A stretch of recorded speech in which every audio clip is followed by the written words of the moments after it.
Hello everyone, welcome back to the channel. Today we're diving into a dramatic and highly intense military standoff that's been making waves across the globe. A recent encounter in the South China Sea has escalated tensions between the United States and China when a Chinese ship in an unexpected move decided to challenge the wrong U.S. Navy destroyer. What followed next? A situation that could have turned into a major international incident and a big mistake for the Chinese ship. For months, tensions have been running high in the South China Sea, a region notorious for territorial disputes involving China, the U.S., and several Southeast Asian nations. The waters are rich in natural resources, and China has been pushing its claims with an ever-growing military presence. But this time, things didn't go as planned. The Chinese ship, identified as a PLA Navy vessel, had been shadowing the U.S. Navy destroyer, the USS McFaul, for several days. The USS McFaul, a guided missile destroyer, is one of the most formidable vessels in the U.S. Navy fleet. Known for its advanced radar systems, cutting-edge weaponry, and highly trained crew, it's not a ship you want to challenge, especially in the midst of a volatile geopolitical environment. And yet that's exactly what the Chinese vessel did, coming dangerously close to the U.S. ship in what appeared to be an attempt to intimidate or provoke. The moment that sparked international attention was when the Chinese ship made a sudden and aggressive maneuver, cutting across the McFaul's path at high speed, forcing the American destroyer to take evasive action. The U.S. Navy immediately issued a stern warning, communicating through radio channels, urging the Chinese ship to back off and refrain from making further provocative moves. But the Chinese ship did not back down. It pressed forward. The U.S. crew on board the McFaul was well prepared for such encounters. The destroyer's crew had been trained to respond swiftly and decisively in situations like this. Within seconds, a series of warning flares were fired into the air, signaling the Chinese ship to retreat. But things didn't stop there.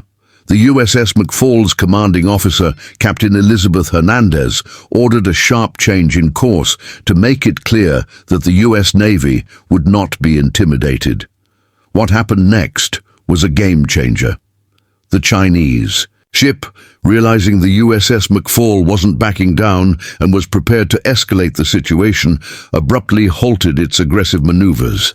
But it was clear that the message had been sent. The Chinese vessel backed off and slowly turned around, retreating from the standoff. But by then, the damage had been done. This incident would soon make headlines around the world, further straining the already tense U.S.-China relations.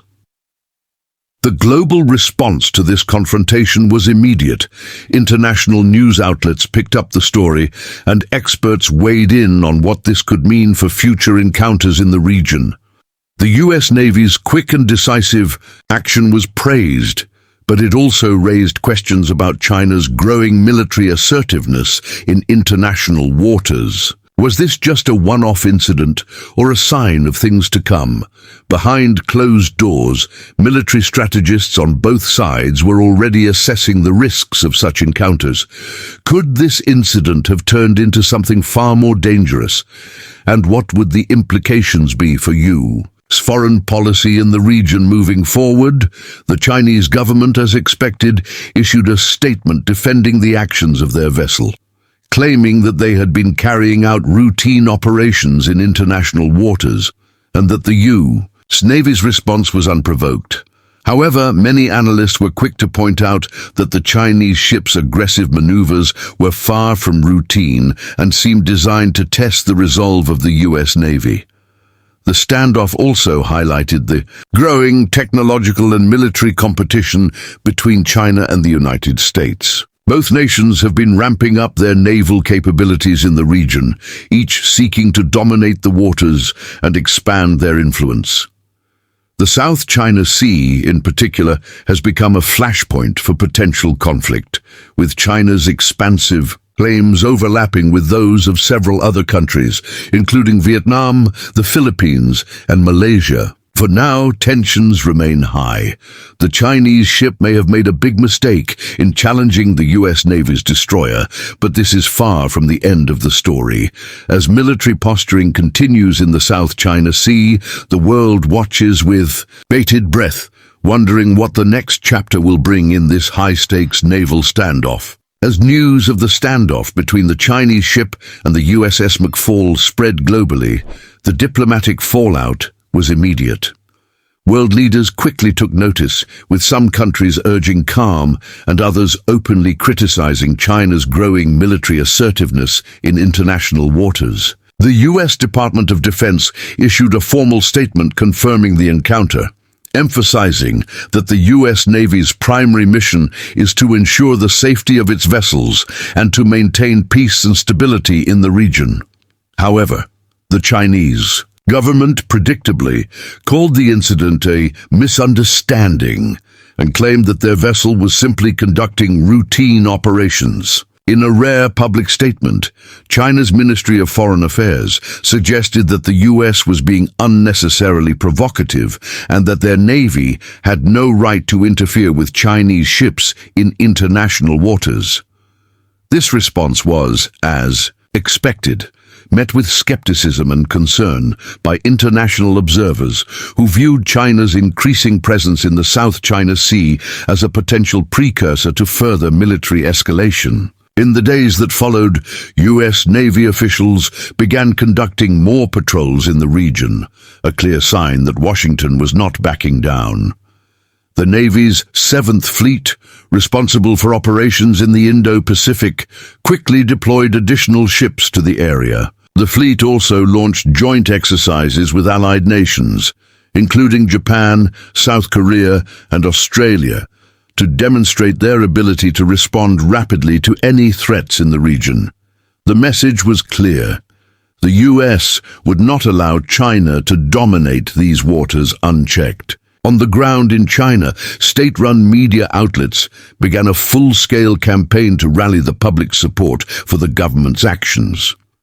In contrast to the US Navy's careful, measured response, China's official narrative painted a picture of a righteous stand against foreign aggression. Nationalistic rhetoric flooded Chinese news outlets, with commentators framing the encounter as a direct challenge to China's sovereignty and an affront to its military power.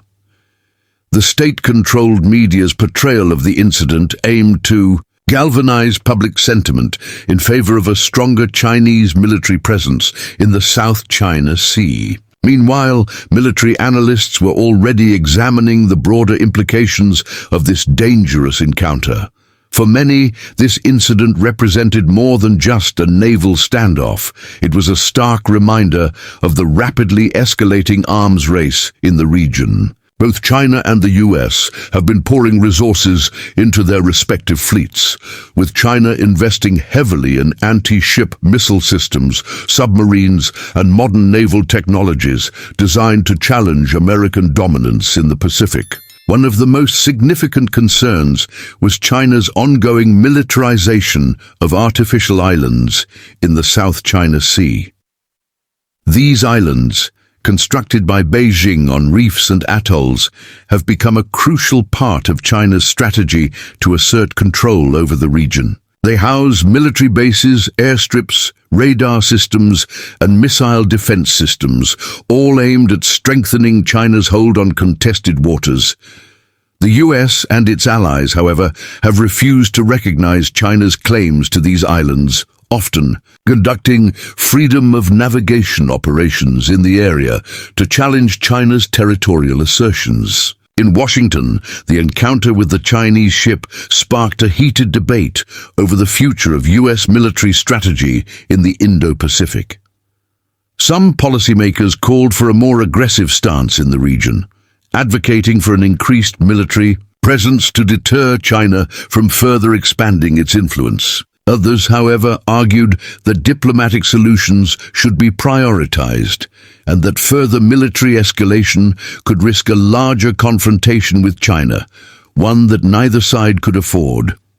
For the US Navy, the incident served as a reminder of the dangers that come with operating in one of the world's most contested regions. The waters of the South China Sea have long been a flashpoint for tensions between competing nations, and this close call with a Chinese vessel proved that any misstep could easily spiral into something much larger. The US Navy had to remain vigilant, ready to respond to further provocations, but also aware that each encounter with China risked increasing the likelihood of an unintended conflict. As the world waited to see how the situation would evolve, military experts speculated that China's aggressive actions could be a response to the growing presence of the US and its allies in the region. The US, along with nations like Japan and India, has been strengthening its ties and conducting joint military exercises aimed at countering China's influence. These actions are viewed by Beijing as an attempt to encircle China and limit its ability to project power in the Pacific. In China's eyes, the recent standoff was not just a single isolated incident.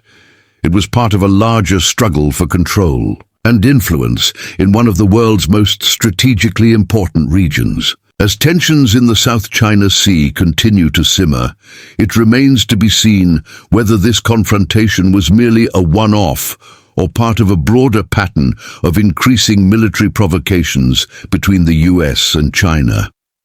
What is certain, however, is that the stakes are